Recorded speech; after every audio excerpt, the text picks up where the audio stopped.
कृषि औद्यानिकी के माध्यम से किसानों की आमदनी बढ़ाने के लिए किए जा रहे प्रयासों से बहुत सारे किसानों की आमदनी में बढ़ोतरी हुई है।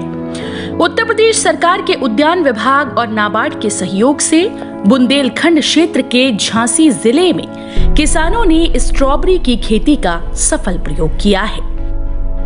ये जनपद झांसी के लिए बहुत ही खुशी की बात है कि इस साल सरकार और नाबार्ड के सहयोग से जनपद के 25 किसान स्ट्रॉबेरी की खेती कर रहे हैं। प्रत्येक किसान आधे एकड़ में खेती कर रहे हैं, जिस आधे एकड़ में कुल लागत लगभग 2.25 लाख रुपये पड़ता है। कुल लागत में से 2 लाख रुपये नाबार्ड द्वारा अनुदान दिया गया है और लगभग 61,500 रुपये उद्यान विभाग द्वारा। किसानों के द्वारा मात्र 5 से 10,000 रुपये लागत लगते हैं, जो कि लेबर कॉस्ट होता है। उसकी तुलना में अभी जब उत्पादन हो रहा है, पके फल आ रहे हैं, तो उसको बाज़ार में बेचने से ऐसा बताया गया है कि लगभग 5 से 6 लाख रुपये का शुद्ध मुनाफा होता है। अगर हम देखें कि कस्टमरी जो परंपरागत अन्न उपजाया जाता है, उससे कई गुना ज़्यादा मुनाफा है। ये एक बात हुई। दूसरी बात, इसमें ड्रिप इरिगेशन का उपयोग होता है, तो जल संरक्षण भी होता है। तो मेरा जनपद के आम किसानों से भी अपील है कि चूँकि इसमें आपका मुनाफा भी कई गुना हो रहा है और जल संरक्षण भी हो रहा है, जो लागत लग रहा है उसका लगभग 100% सरकार और नाबार्ड द्वारा कवर हो रहा है। तो आप लोग अच्छी संख्या में स्ट्रॉबेरी की खेती अगले साल करें। इस प्रयोग से उनकी आमदनी में भी बढ़ोतरी हुई है। नाबार्ड के वित्तीय सहयोग से झांसी में 25 किसानों ने प्रति किसान आधा एकड़ के हिसाब से कुल 12.5 एकड़ में स्ट्रॉबेरी की खेती की। हमारे यहाँ पर विगत वर्ष में एक उन्नत किसान गुरलीन चावला जी ने यहाँ पर स्ट्रॉबेरी की खेती की थी और उसकी वजह से झांसी को पूरे राष्ट्रीय स्तर पर रिकॉग्निशन मिला था। उससे प्रेरणा पा करके उसमें हमने काफरी, जो हमारा यहाँ पे है central agro forestry research institute, उनको हम लोगों ने टेक्निकल सहयोगी के रूप में लिया है। उसके अलावा हमारा जो हॉर्टिकल्चर डिपार्टमेंट है, उनके द्वारा सब्सिडाइज ड्रिप इरिगेशन सिस्टम लगाया गया है। कृषि विभाग के द्वारा हमें अन्य तकनीकी सहयोग और साथ साथ जो फर्टिगेशन के लिए सहयोग मिलना चाहिए वो दिया गया है। इस प्रयोग के तहत मोट क्लस्टर में तेहरा और बबीना क्लस्टर में 12 किसान का चयन किया गया।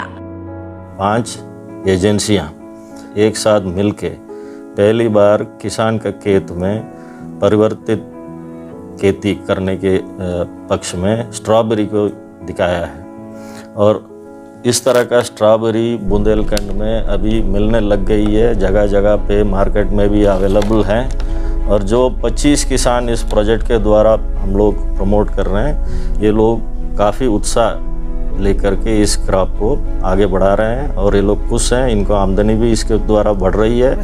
12 एकड़ में खेती कराई गई है। इसमें पूरा अनुदान उनको ड्रिप इरिगेशन का, मल्चिंग का, पौधों का सारी सब्सिडी किसानों को प्रदान की गई है और अच्छा परिणाम रहा है। और इसमें कम से कम निश्चित रूप से जो परंपरागत यहाँ की फसल थी, चाहे चना हो, मटर हो, गेहूँ हो, इसकी तुलना में 15 से 20 गुना अधिक प्रॉफिट इनको प्राप्त हो रहा है। आज तक एक सोच थी कि स्ट्रॉबेरी केवल ठंडे प्रदेशों में ही हो सकती है, जैसे हिमाचल या पुणे में, लेकिन ये झांसी में भी हुई है और झांसी से बुंदेलखंड में हो सकती है। बुंदेलखंड को एक नई पहचान मिली है।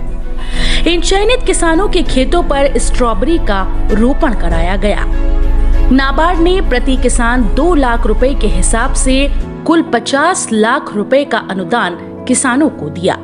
इसके अलावा ड्रिप सिंचाई के लिए उद्यान विभाग के द्वारा प्रति किसान 61,583 के हिसाब से कुल 15,39,575 रुपए का अनुदान दिया गया।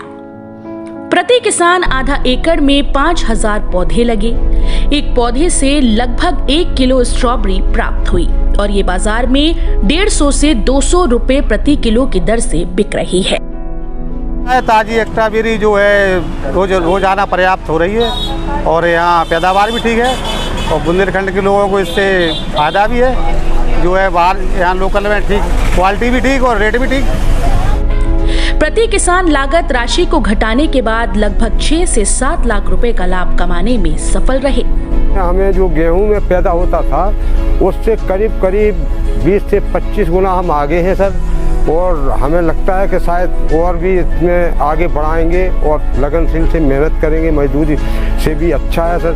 हम चाहेंगे कि इसको बहुत आगे बढ़ाएंगे सर। लगातार वही परंपरागत खेती करते चले आ रहे थे, तो हमको उससे ज़्यादा कुछ लाभ नहीं मिल रहा था। हॉर्टिकल्चर के जो टीडी साहब हैं, उन्होंने हमको बताया कि आप इसमें स्ट्रॉबेरी की खेती करें और स्ट्रॉबेरी की खेती करने से आपको आमदनी बढ़ेगी। तो हम उनकी बात पे सहमत हुए, उन्होंने हमें प्रेरित किया। उद्यान विभाग, नाबार्ड और उत्तर प्रदेश सरकार का ये संयुक्त प्रयास बुंदेलखंड के किसानों को तरक्की का एक नया रास्ता दिखा रहा है।